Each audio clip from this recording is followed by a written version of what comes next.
Tunaendelea kumshukuru Mungu ambaye ni kwa ajili yake tumesimama mahali hapa. Pia nishukuru viongozi ambao wameona ni vema siku ya leo niweze kuwa mhudumu, na kwa sababu tuna mgeni, kwa majina naitwa Benjamin Chakubuta. Hayo ndio majina yangu, na tunaenda moja kwa moja katika neno letu la asubuhi ya leo, ambapo tutakwenda kusoma katika kitabu cha Injili ya Yohana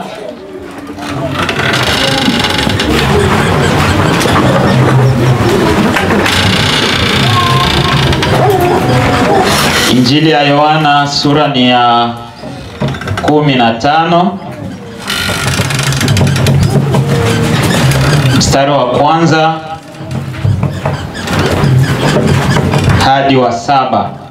Tasoma katika jina la Yesu. Mimi ndimi mzabibu wa kweli, na Baba yangu ndiye mkulima. Kila tawi ndani yangu lisilozaa uliondoa, na kila tawi lizahalo ulisafisha, ili lizidi kuzaa.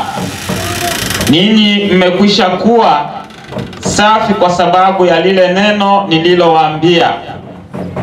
Kaeni ndani yangu, nami ndani yenu. Kama vile tawi lisivyoweza kuzaa peke yake lisipokaa ndani ya mzabibu, kadhalika nanyi msipokaa ndani yangu. Mimi ni mzabibu, nanyi ni matawi. Akae ndani yangu nami ndani yake, huyo uzaa sana, maana pasipo mimi ninyi hamwezi kufanya neno lolote. Mtu asipokaa ndani yangu hutupwa nje kama tawi na kunyauka. Watu huyakusanya na kuyatupa motoni yateketee. Ninyi mkikaa ndani yangu na maneno yangu yakikaa ndani yenu, ombeni mtakalo lolote, nanyi mtatendewa. Bwana Yesu asifiwe. Jina la Bwana lipewe sifa. Tumeona ya kwamba hizi ni habari za Yesu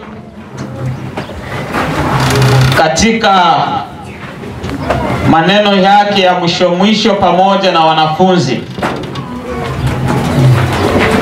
ambao Yesu alianza kuagiza maneno haya.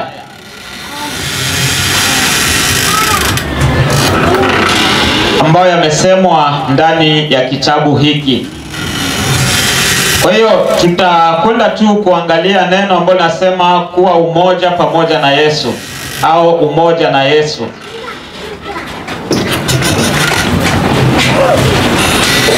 Katika mfano huu au istilahi hii fupi, Yesu anajieleza mwenyewe kuwa yeye ndiye mzabibu wa kweli, na wale ambao wamefanyika wanafunzi wake wamekuwa ni matawi. Bwana Yesu asifiwe. Na Yesu alitaka kutumia mfano huu kwa sababu ya kuweza kuwaelewesha watu, kwa maana mmea ambao umetumiwa sana katika Israeli ulikuwa ni mzabibu. Na ndio maana alitaka kutumia ule mfano ambao unajulikana, ili kuweza kujieleza yeye ni nani na wao ni wanani kwake, au wanafunzi ambao wanamfuata, uhusiano wao na yeye unakaa namna gani. Jina la Bwana lipewe sifa. Na pia katika Agano la Kale, taifa la Israeli lilifananishwa na mzabibu uliokuwa umepandwa. Lakini taifa hilo alikuweza kutii. Ilitokea kuwa alina uaminifu, wala alikuweza kuzaa matunda. Bwana Yesu asifiwe. Israeli walifananishwa kuwa mzabibu wa Mungu, na Mungu alitarajia kwao matunda, lakini hawakuzaa matunda. Na ndio maana kila mara walikuwa wakichukuliwa kwenda utumwani, kwa sababu hawakutii, hawakuzaa matunda ambayo Mungu alitarajia kutoka kwao. Jina la Bwana lipewe sifa. Na ndio maana kwa sababu hiyo, wakati huu Yesu alijidhihirisha mwenyewe kuwa ndiye mzabibu wa kweli.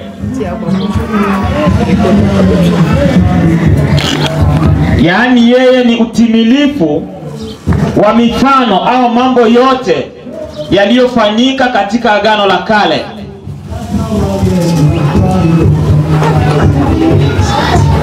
Yeye ndo alikuja kuyatimiza, au yote yalikamilika au kutimilika ndani yake. Bwana Yesu asifiwe. Amen. Kwa pamoja.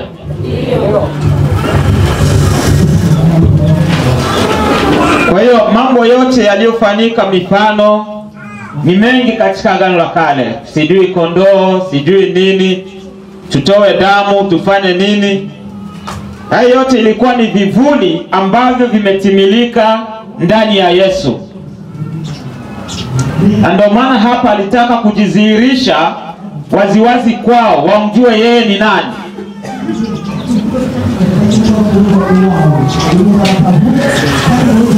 Na kwa kuendelea, alitaka kuambia kwamba yeye ndiye mzabibu. Wale waliomfuata au wafuasi wake ni matawi, kwa kuendelea kuunganishwa naye kama chanzo cha uhai, wanazaa matunda. Kwa maana tawi aliwezi kuzaa matunda kama alijaunganishwa na nani? Na mti. Kwa maana uhai wa tawi unatoka ndani ya mti. Ni lazima ule mti ukokote maji kutoka chini ndo usaidie matawi kufanya nini? Kuishi. Na sisi ambao ni wafuasi, uhai wetu uko ndani ya Yesu. Kwa hiyo tunapoendelea kuunganika au kuungana pamoja na Yesu, ndio tunakwenda kuzaa nini? Matunda. Hatuwezi kuzaa matunda kama hatujaunganika pamoja na Yesu anayetuwezesha. Bwana Yesu asifiwe.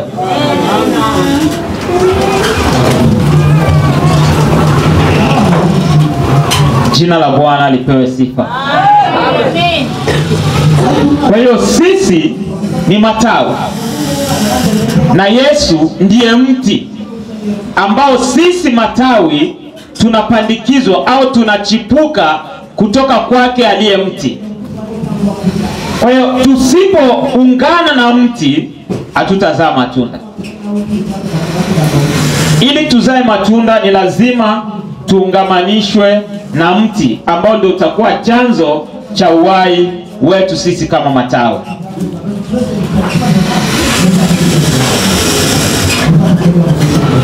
Bwana asifiwe. Na Mungu ndiye mkulima anayetunza matawi ili yapate kuzaa matunda.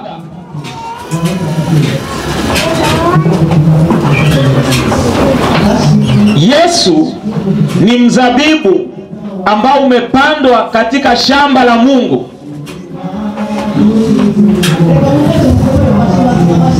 ambaye Mungu ndiye mkulima wa shamba. Mungu ndiye mwenye shamba. na Yesu ni mzabibu ambao uko ndani ya lile shamba la Mungu, na sisi ndio tunafanywa kuwa matawi ndani ya huo mzabibu. Kwa hiyo kazi ya mkulima, yeye anatunza ule mmea ili uweze kuendelea kutoa matunda mema. Anaangalia, ndio maana saa hii wakulima anaangalia kama kuna wadudu ambao wanashambulia mimea, ananunua dawa, anapulizia auwe wadudu. Hayo yote yanafanyika ili apate nini? Mazao mazuri. Kwa maana asipotunza shamba, mazao haiwezi kufanya nini? Kuonekana. Jina la Bwana lipewe sifa.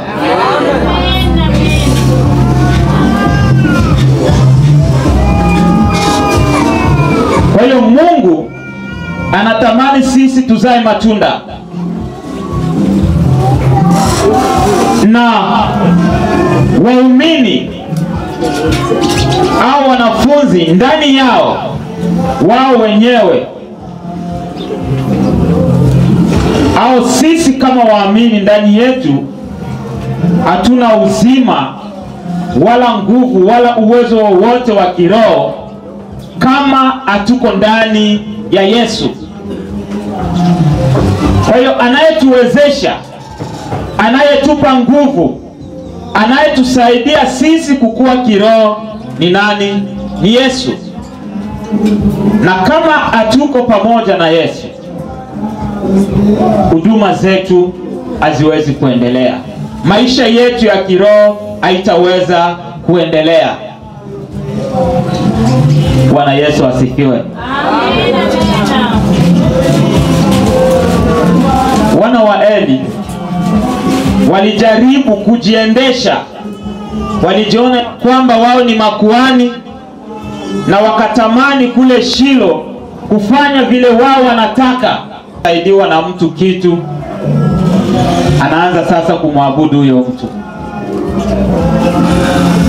anaanza sasa kujiproud, mimi ndo ninaweza, na anasahau huyu Yesu ambaye amefanya nini? Anamwezesha. Huduma hiyo haiwezi enda mahali. Kwa hiyo ili wanafunzi, na kama walifikia kufanya miujiza, walifikia kufanya huduma, na huduma hiyo ikazaa matunda, ni kwa sababu waliunganika pamoja na nani? Na Yesu aliye mzabibu. Ndio aliwawezesha wao kuzaa matunda.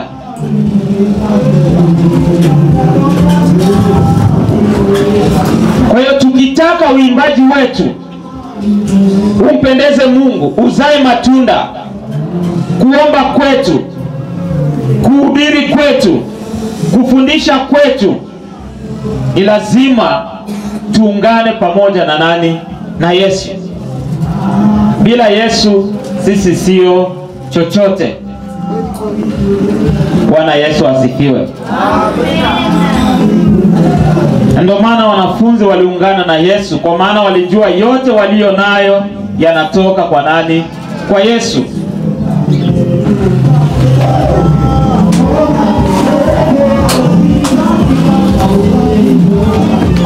Kwa hiyo kama yeye anafananishwa na mzabibu, sisi tunafananishwa na matawi. Maana yake ni kwamba wanaweza kutoa matunda wakiunganika pamoja na nani? Na Yesu. Ndio matunda ionekane.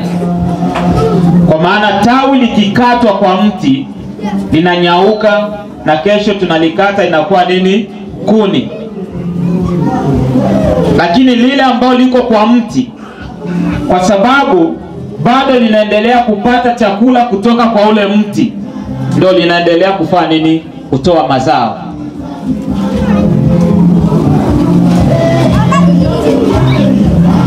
Bwana asifiwe.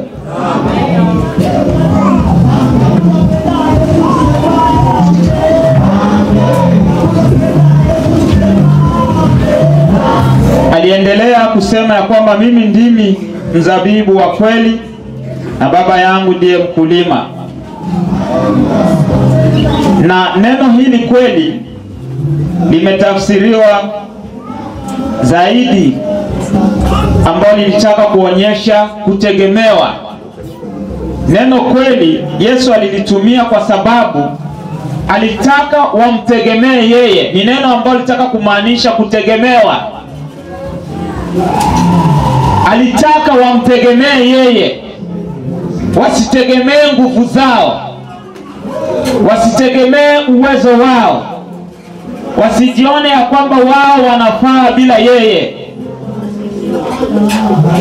Bwana Yesu asifiwe.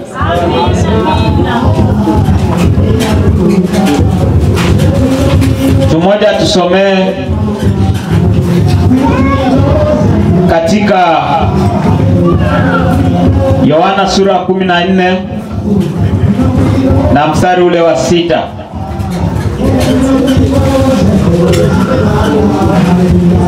Biblia inasema hivi. Yesu akawaambia, mimi ndimi njia na kweli na uzima. Mtu hakuji kwa Baba ila kwa mimi. Amen. Bwana Yesu asifiwe. Yesu amejiita ya kwamba yeye ndiye kweli. Ina maana kweli ni nani? Ni Yesu. Na yeye ndiye njia, ya kwamba ili sisi tumuone Baba ni lazima tumuone Yesu. Bwana Yesu apewe sifa. Amen, amen.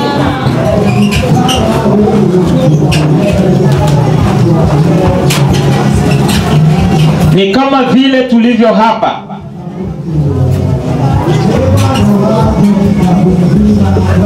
Ili umuone Aniseti ni lazima uone nani? Benjamin. Kwa sababu bila Benjamin Aniseti hata kuja hapa. Si ndio?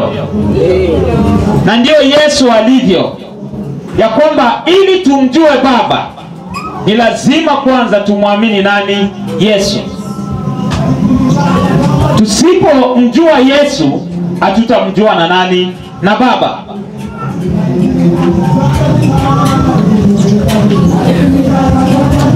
Kwa sababu Yesu ndiye anayetuwakilisha mbele ya Baba.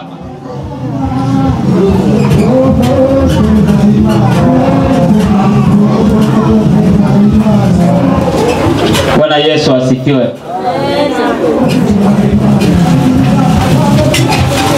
Yesu ndiye mwakilishi wetu mbele za Mungu. Kwa hiyo Mungu hawezi kutujua sisi bila Yesu kutuwakilisha kwake. Na Yesu amejiita yeye ndiye kweli. Kwa hiyo hakuna kweli nyingine bila nani? Bila Yesu. Na ndio maana amejiita kwamba mimi ndimi mzabibu wa kweli na Baba yangu ndiye mkulima. Kwa hiyo Yesu alitaka kuambia ya kwamba yeye ndiye mzabibu wa kutegemewa. Kwa hiyo wasipomtegemea yeye hawatazaa matunda. Huduma yao haitakuwa na mafanikio. Kuomba kwao hakutakuwa na mafanikio. Bwana Yesu asifiwe. Ndio maana unaona leo hata kwenye vyumba vya maombi ukienda unaanza kupewa madawa. Nenda ukafanya nini? Ukainame. Ni sawa na vile utaenda kwa waganga wa nini? Wa kienyeji. Kwa sababu wanafanya kwa kutegemea nguvu zao.